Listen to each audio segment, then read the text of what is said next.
Hi, my name is Braxton Thornley, a technology trainer and product manager for UEN. Today we're going to look at Nearpod, and specifically we're going to be looking at the discussion features that are available within Nearpod.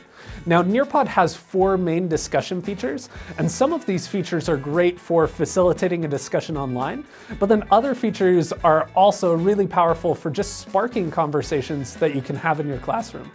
Let's look at those discussion features now. So we are going to begin by creating a lesson here. That way we can explore some of these discussion features. I'm going to click Add New, and then on the left-hand side, you'll see that I have the Discussions option.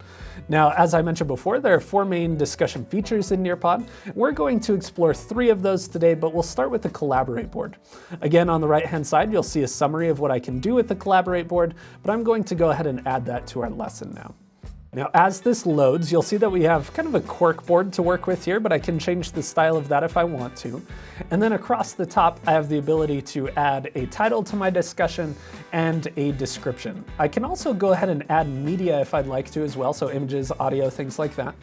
And then at the very top, you'll see that I have the option to add columns. And what columns do is they allow me to organize the discussion.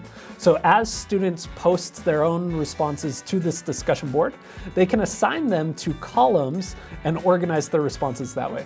Along the top, I also have some options on what students are allowed to do within the discussion. And you can see that you have the ability to toggle those on and off. And that applies to media types as well. Do you want them to add images, videos, so on and so forth? Now, along the bottom is how students will contribute to the discussion. And you can see, because I have all of my media types turned on, they have the ability to add those media types there. They can also assign what column they want their response to go to, and they can type out their thoughts and it will be added to that column. Now, if we go back to our discussion features, I'm now going to select a poll. And a poll is exactly what it sounds like. It gives you the opportunity to survey your students. So I'm going to write in a sample question and just some sample answers here so that you can see what this might look like for you. And I can add more answers if I want to. But over on the side, you'll see that I have the option to allow students to select multiple options if I want to do that. And then additionally, I can add media to this as well, and I can also add a timer, and I'm going to go ahead and open that up so you see what that looks like.